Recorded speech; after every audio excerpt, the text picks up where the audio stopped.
पश्चिम बंगाल की मुख्यमंत्री ममता बनर्जी का एक चुनावी नारा हुआ करता था, मां, माटी और मानुष। लेकिन ममता बनर्जी के शासनकाल में यह नारा बदल चुका है। अब पश्चिम बंगाल में नारा बन गया है पत्थरबाजी, फायरिंग और हिंसा। ऐसा लगता है कि मारबो लड़बो ही टीएमसी कार्यकर्ताओं का मूल मंत्र बन गया है। और हम ऐसा इसलिए कह रहे हैं क्योंकि पश्चिम बंगाल से हिंसा की ऐसी तस्वीरें आई हैं जिन्हें देखकर आप भी शायद यही कहेंगे। आपको सबसे पहले बंगाल के उत्तर 24 परगना से आया एक वीडियो दिखाते हैं, इसे जरा देखिए। केंद्रीय एजेंसी ईडी के अधिकारी अर्धसैनिक बलों के साथ मिलकर राशन घोटाले के एक आरोपी टीएमसी के नेता को गिरफ्तार करने के लिए पहुंचे थे। उसी दौरान पीछे से एक बड़ा पत्थर अर्धसैनिक बलों की तरफ फेंक दिया गया। वो तो गनीमत रही कि यह पत्थर किसी के ऊपर नहीं गिरा, उससे सिर्फ कार को ही नुकसान हुआ। पत्थर बरसाकर ईडी की टीम की हालत वैसा ही करने की कोशिश थी जैसा कल दिन में टीएमसी के कार्यकर्ताओं ने उत्तर 24 परगना में किया था। शुक्रवार के दिन ईडी की टीम राशन घोटाले के एक और आरोपी को गिरफ्तार करने के लिए पहुंची थी, लेकिन टीएमसी के कार्यकर्ताओं ने ईडी की टीम पर हमला कर अधिकारियों की जान लेने की कोशिश की। ईडी के कई अधिकारी पत्थरबाजी में घायल हो गए। उत्तर 24 परगना में ही नहीं, दक्षिण 24 परगना में भी ईडी की टीम पर हमला किया गया। वहां जी मीडिया की टीम पर भी हमला किया गया। ऐसा लग रहा था कि उत्तर और दक्षिण 24 परगना में हमले की सुनियोजित साजिश थी। जिस राशन घोटाले को लेकर ईडी की टीम पश्चिम बंगाल में टीएमसी नेताओं की धरपकड़ कर रही है, उसके बारे में भी आप जान लीजिए। आरोप है कि पश्चिम बंगाल में कोरोना लॉकडाउन के दौरान सार्वजनिक वितरण प्रणाली यानी कि पीडीएस में घोटाला हुआ। राशन वितरण में बड़े पैमाने पर भ्रष्टाचार किया गया।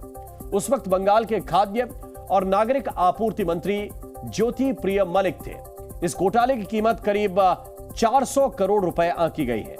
ईडी ने मंत्री रहे ज्योति प्रिय मलिक और कोलकाता के कारोबारी बकीबुर रहमान को घोटाले का मास्टरमाइंड माना है। ईडी ने 23 अक्टूबर 2023 को ज्योति प्रिय मलिक को गिरफ्तार किया था।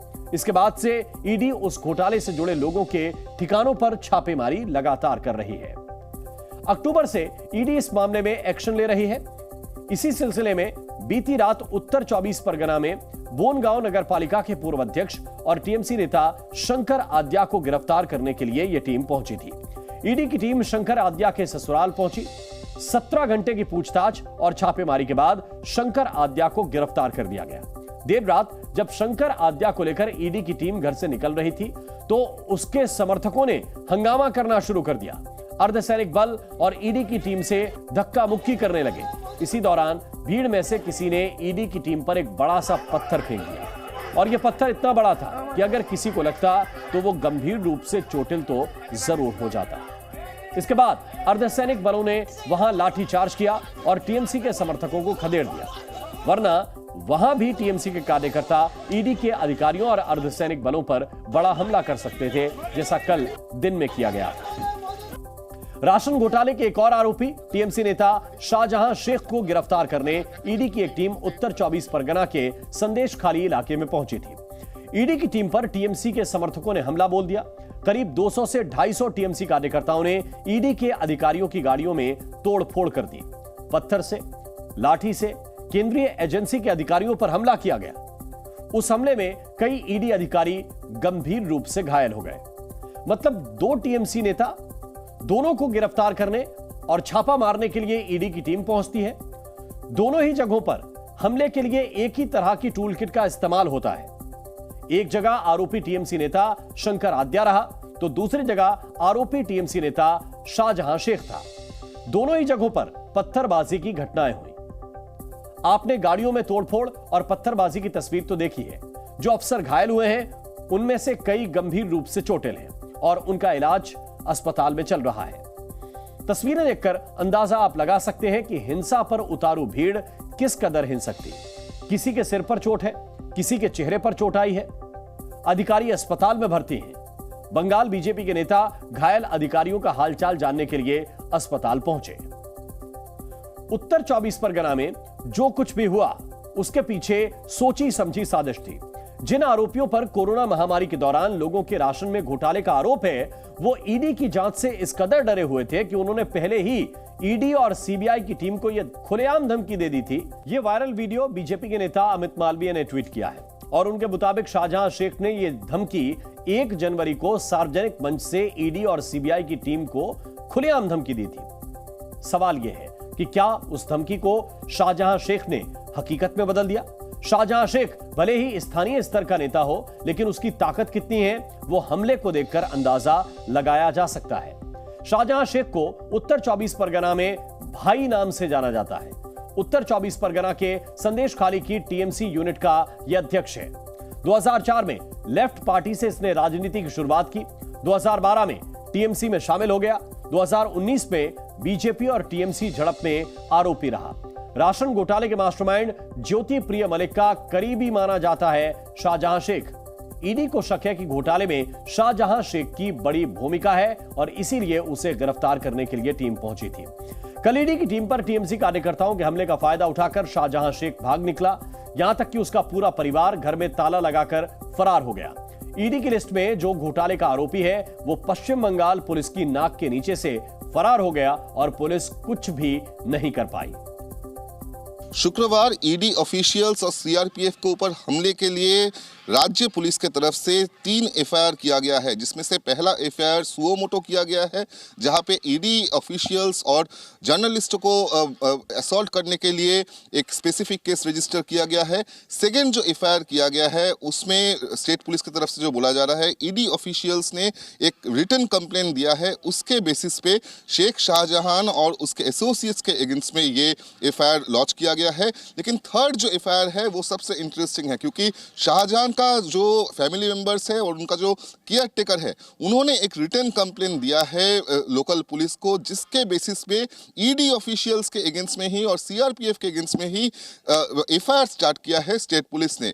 3 एफआईआर स्टार्ट करने के बाद भी अभी तक किसी को भी अरेस्ट कर नहीं पाया लोकल पुलिस या स्टेट पुलिस। अभी शाहजहां कहाँ है इसका भी कोई खोज नहीं मिल रहा है, क्योंकि जब से ये हमला हुआ है उसके बाद से ही ईडी और सीआरपीएफ वाले इलाका छोड़ते ही शाहजहां कहाँ गया उसका पता नहीं मिल रहा है। स्टेट पुलिस का डिप्लॉयमेंट रहने से भी कैसे ये शाहजहां और उसका परिवार भाग गया, इससे अभी क्वेश्चन उठ रहा है। तो शाहजहां शेख फरार है, या कह सकते हैं कि उसे जानबूझकर फरार करवाया गया। शाहजहां शेख को ढूंढने के लिए ईडी ने लुकआउट नोटिस जारी कर दिया है, मतलब वो देश छोड़कर नहीं जा सकता। वहीं राशन घोटाले के दूसरे आरोपी शंकर आद्या को आज कोर्ट में पेश किया गया। शंकर आद्या भी राशन घोटाले के मास्टरमाइंड ज्योति प्रिय मलिक का करीबी माना जाता है। शंकर को इलाके में लोग डाकू के नाम से जानते हैं। टीएमसी के नेता भी उसे डाकू के नाम से ही जानते हैं। बोनगांव नगरपालिका का वो अध्यक्ष रह चुका है। शंकर की पत्नी भी नगरपालिका अध्यक्ष रह चुकी है। शंकर के नाम पर होटल, रेस्टोरेंट भी हैं। दुबई और कोलकाता में भी फ्लैट हैं। राशन घोटाले में इसकी बड़ी भूमिका की आशंका ईडी ने जताई है। पश्चिम बंगाल में टीएमसी के नेता केंद्रीय जांच एजेंसियों को सीधी धमकी देते हैं, लेकिन ममता सरकार कुछ नहीं कर पाती। ईडी की टीम पर टीएमसी नेताओं के हमले को बीजेपी ने अब हथियार बना लिया है। बीजेपी ने एक बार फिर राज्य में कानून व्यवस्था और टीएमसी कार्यकर्ताओं की गुंडागर्दी के खिलाफ सीधा हल्ला बोला है। बंगाल से बीजेपी सांसद लॉकेट चटर्जी ने तो बंगाल की तुलना पाकिस्तान से कर दी है, तो केंद्रीय मंत्री गिरिराज सिंह ने ममता बनर्जी की तुलना किम जोंग से कर दी है। जैसे तरीके से कल ईडी और सीबीआई के ऊपर जो हमला हुआ है, ये काला दिन है कल के लिए। ये देश के डेमोक्रेसी के लिए बहुत खतरनाक है और ये पूरा विषय गृह मंत्री जी देख रहे हैं, पूरा देश देख रहे हैं। और हम लोग टीएमसी सबसे ज्यादा जो लोग इसके बारे में चर्चा कर रहा है, दबाने का कोशिश कर रहा है कि ये जो हो रहा है ठीक हो रहा है, इसके मतलब कि पूरा पश्चिम बंगाल अभी पाकिस्तान की तरफ जा रहा है। बंगाल में लोकतंत्र नाम की कोई चीज नहीं है। वहाँ लगता है किम जोंग की सरकार है। अधीर रंजन ने कहा है अब लोगों की हत्या हो जाए तो कोई बड़ी बात नहीं, मंत्री जाते हैं, उनको प्रोटोकॉल की गाड़ियां नहीं। तो ये ममता बनर्जी का लोकतंत्र है। ईडी की टीम पर हमले के बाद सिर्फ बीजेपी ही ममता सरकार पर हमलावर नहीं है, बल्कि इंडिया गठबंधन में उसकी सहयोगी कांग्रेस ने भी मोर्चा खोल दिया है। कांग्रेस सांसद अधीर रंजन चौधरी ने भी ममता बनर्जी सरकार पर निशाना साधा। उन्होंने ईडी की टीम पर हमलावरों को सत्ता का गुंडा कह दिया है। ये स्पष्ट है कि सत्तारूढ़ पार्टी की मदद पीछे से है। ये सत्तारूढ़ पार्टी पीछे से इनको शक्ति देते हैं, ताकत देती है। इसलिए ये बंगाल में काका बाबू, खोका बाबू, शाहजहां, नूरजहां की कभी कहीं कमी नहीं है। अगर बीजेपी पार्टी की हिम्मत है तो कुछ करके दिखाओ। अगर हिम्मत है तो करके दिखाओ। मणिपुर में तुम कर नहीं पाए, बंगाल में कैसे करोगे? हम तो चाहते हैं कि प्रेसिडेंशियल रूल कम से कम डिस्टर्ब एरिया ये तो ऐलान करो, लेकिन हिम्मत नहीं है। बीजेपी पार्टी बड़ी बड़ी बात तो कहेंगे, लेकिन दम नहीं है उनके। हो सकता दीदी और मोदी जी के अंदर कोई गहरा रिश्ता है जिसके चलते ये नहीं हो पाएगा। ईडी की टीम पर पथराव और अधिकारियों पर हमला टीएमसी के बड़े नेताओं को शायद दिखेगा ही नहीं। टीएमसी के नेताओं को इसमें भी दूसरी पार्टियों की साजिश नजर आएगी। टीएमसी के एक नेता ने ईडी के एक्शन को टीएमसी नेताओं के साथ साजिश करार दिया है। संदेश खाली में जो हिंसा की घटना हो रही थी उसको समर्थन नहीं करती है तृणमूल कांग्रेस, लेकिन यह भी सच है कि गांव के लोग कह रहे थे कि जो सेंट्रल फोर्स आए थे वो उनको विरक्त भी कर रहे थे और वहां पे जो उत्तेजना तैयार हुई है कहीं ना कहीं उनके द्वारा हुई है।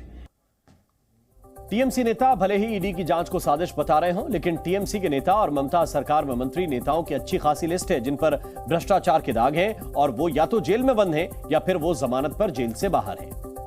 अनुव्रत मंडल ये एक नेता है टीएमसी के, पशु तस्करी के आरोप इनके ऊपर है।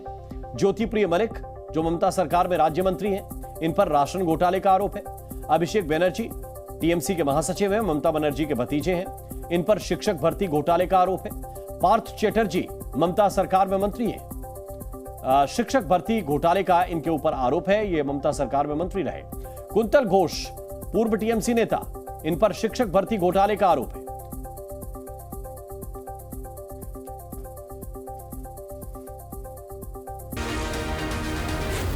Zee News.